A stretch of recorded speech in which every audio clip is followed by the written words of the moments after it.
দেখ রে ছোটুয়া দেখ, তুই কিন্তু কাশফুল দেখতেই পাচ্ছিলি না। দেখ আমাদের ঘর গড়ারে এত কাশফুল আছে, আর তুমি বলছিস চ কাঁসাই নদী যাবো ফটো তুলতে। দেখ কত ফটো তুলবি, তুলে এত কাশফুল কাঁসাই নদী পাবি নাই, আর বলছে কাঁসাই নদী যাবো ফটো তুলতে।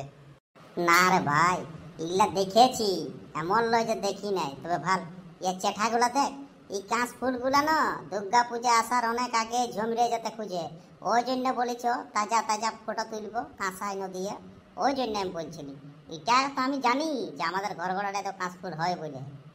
না রে ভাই, জমিটা শুকাই মরে যায় নাই, একদম পুরা চড়ে চড়ে সাদা দেখাচ্ছে। ইয়াল্লার ভালো সাদা কোথায় পাবি রে? হে দুর্গা পূজা বলে কথা, কাশফুলের সঙ্গে ছবি সেলফি না আপলোড করলে হবে বল? হ্যাঁ ভাই, ঠিকই বলছি। চ চ চ চাড়া করে কটা ছবি নিতে হবে, ইনস্টাগ্রামে রিলসও বানাতে হবে, ফেসবুকে আপডেট দিতে হবে, তারপর আরো হোয়াটসঅ্যাপও স্ট্যাটাস রাখতে হবে। চ চ চ চ ঝাড়ে কটা ভালো ভালো অ্যাঙ্গেল থেকে ফটো আর কটা ভিডিও বানাতো। হ্যাঁ রে ছোটুয়া, তুই ভালো ভালো অ্যাঙ্গেল থেকে ছবি আর ভিডিও বানাবি, তো নিজের চেহারাটা এতটুকু ভালো হতে হবে না? না ছবিটা ভালো হলেই হবে? ওটা ছাড়ন, অত সব তোকে দেখতে হবে নাই। এডিট করার সময় একটু ঘষে মাজে নিব, চকচকা করাই নিব, ওটা টেনশন নাই। তুই ভালো ভালো অ্যাঙ্গেলটা ঢুন্ন, বাকি চেহারা বহুত কিছু করা যায়। কোনো আধার কার্ড লয় যে ফট করে খিঁচে আর যেমন তেমন ফটো আপলোড হয়ে যাবে। হ্যাঁ রে, তাহলে ইয়ারে যে মামা আমাদের আগেই চলে আসছে রে, তা আমরা ডাকে নাই? হ্যাঁ দেখ ইয়ারা কত দেখ বদমাস, দেখ আমাদেরকে যদি একসঙ্গে ডাকতো তাহলে কি কাশফুলগুলো মুচ্ছান যেত নাকি? কই রে বাবুরা, তোরা ফটো তুলবি নাকি? বাহ বাহ বাহ বাহ, তোরা তাহলে স্ট্যাটাস রিলস বানাতে শিখে গেছিস? হ্যাঁ না না না, আমরা রিলস ফটো কেন তুলবো? ওটা এখন আমাদের দাদুর সম্পত্তি বটে। তোর দাদুর সম্পত্তি বটে, তোর একার বটে। তুই তুল, তুই ফটো কর, তুই ভিডিও বানা। আমরা কোনো ভিডিও বানাতে হয় না, আমাদের দাদুর সম্পত্তি বটে। হঠাৎ রাগিয়ে যাচ্ছিস রে? হ্যাঁ আমি কি তোরা অন্য কোনো সিধালি নাকি? ওটা চাঁদের রাগারাই বটে। তুই এমন কোনো জিনিস বলছি তো এইখানটা আমরা কি করতে আসবো? ফটো তুলবো তো হয়েছে, আর দিতে হবে নাই। তোরা বহুত দিলি, তোরা আমি চিনি নাই নাকি? তোরা রোজ আসি নাই, কোনো তো লোকের ঘুগি ঝাড়তেই আসিস। হ্যাঁ দেখ ছোটুদা, তুই আমাদের সাইড বিজনেসটা নিয়ে না বল বল। ওইটাই দুই চারটা হয়, বিড়ির দামটা হয়ে যায়, আর তুই সেইটা লোককে বলে দিচ্ছি, ওটা না বলিস মারি। হ্যাঁ রে, আমি তাদেরকে কোনো চিনি নাই।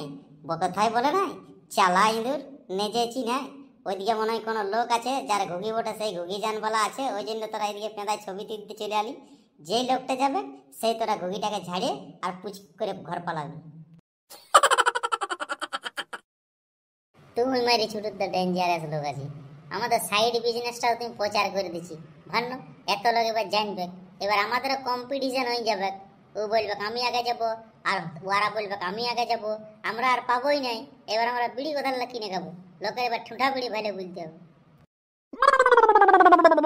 না রে না, সবাইকে তোদের নিজের মতন ভাবিস না। তোরা যেমন তুই কি ভাবছি, বাকি দুনিয়ার লোকগুলো তেমনি বটে। অত সব বাদ দে। আচ্ছা বল, নবমীর দিনে কি পরবি আর অষ্টমীর দিনে কি পরবি এটা আমাকে জানা। দুর্গা পূজা নাকি পুরা ড্রেস কিনতে গেছিলি পুরুলিয়া শপিং মলে, নাকি ড্রেস আনিছি। তো কি পরবি? অষ্টমীতে এক সেট, নবমীতে এক সেট, কি পরবি বলটুকু? না দাদা, কোনো লাভে দিল নাই। এত সুন্দর সুন্দর ড্রেস কিনলি, তারপর পুরুলিয়া গেছিলি শপিং মহল থেকে কিনে নিয়ে আলি, কোনো লাভ দিচ্ছে নাই। অষ্টমী সকালে উঠে নিয়ে যে ড্রেসটা পরবো না, সেটা নবমীর রাতেও পরে নিয়ে আর ঘুমাতে হবে, কোনো লাভ দিল নাই। এমনি কেন বলছি রে লেবু, দুর্গা পূজা বলে কথা। পঞ্চমী, ষষ্ঠী, সপ্তমী, অষ্টমী, নবমী, তারপর একেবারে বিজয়া দশমী, গাজের দিন আছে। আর তুই এমনি কেন বলছি অষ্টমীটা নবমীও পড়বি? ওইটাই তো ফালিকে সঙ্গে গেছে ছোটুদা। এই বছর অষ্টমীর সন্ধ্যার বেলার যে সন্ধ্যা আরতিটা না, সেটাও সকালে হবে। আর অষ্টমীর দিনেই নাকি নবমী পূজাটাও হবে।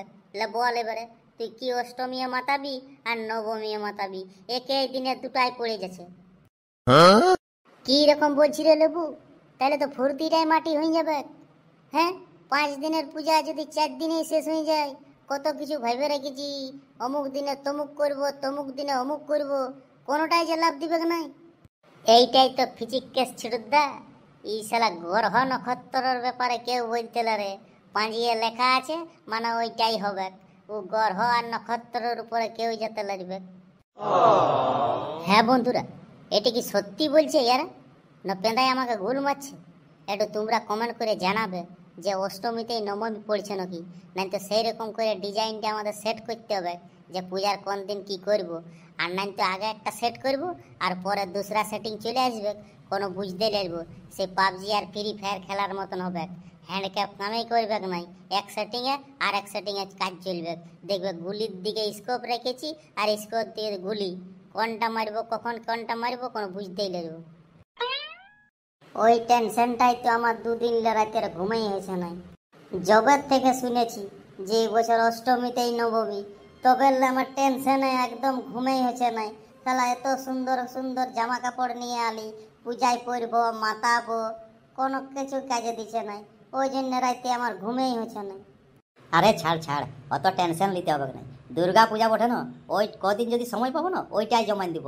অত আমাদেরকে দেখে লাভ নাই। ওটা ঠাকুর পুরোহিত গণক ওরা দেখে নিবে যে অষ্টমীতে নবমী বটে, না একদিনে দুদিন পেরে যাবে। আমাদের কাজ ফুর্তি করা, সে যদি আধা ঘন্টা সময় পাই না ওই আধা ঘন্টা একদম জমাই দিব। এই যে বন্ধুরা, ঠিক বলছি না আমি? দুর্গা পূজা সে একদিনের হোক আর 10 দিনের হোক, দুর্গা পূজা মানে দুর্গা পূজা, বাঙালির 1 নম্বর পূজা। এইটাতে ফুর্তির কোনো কমতি রেখে লাভ নাই, ঠিক বলছি না? খালি তোমরা কমেন্ট করে জানাও যে তোমরা কি কি করবে দুর্গা পূজায়। আমাদের সাথে যদি মিলে যায় তাহলে তোমাদেরকে ডাকি নেবো একই জায়গায়, সেটিংটা একসঙ্গে মিলাই নিয়ে আর সবাই মিলে ফুর্তি করবো।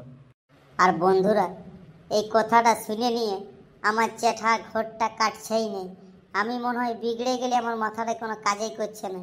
তো তোমাদেরকে একটা কথা বলছি, যদি আমাদের ভিডিওটা ভালো লাগলো তাহলে একটু লাইক করে দাও। আর আমাদের চ্যানেলটা যদি সাবস্ক্রাইব করা নাই কি এখনো পর্যন্ত, চাড়া মারা সাবস্ক্রাইবটা করে দাও। তো টেনশন নিতে হবে না বন্ধুরা, পূজা মানে পূজা, সে একদিনের পূজা হোক আর 10 দিনের পূজা হোক, ফুর্তি তো আমরা দাবাড়ে করবো। তো টেনশন নাই বন্ধুরা, দেখা হবে পরবর্তী ভিডিওতে। ততক্ষণ পর্যন্ত সবাই ভালো থাকবে আর সুস্থ থাকবে।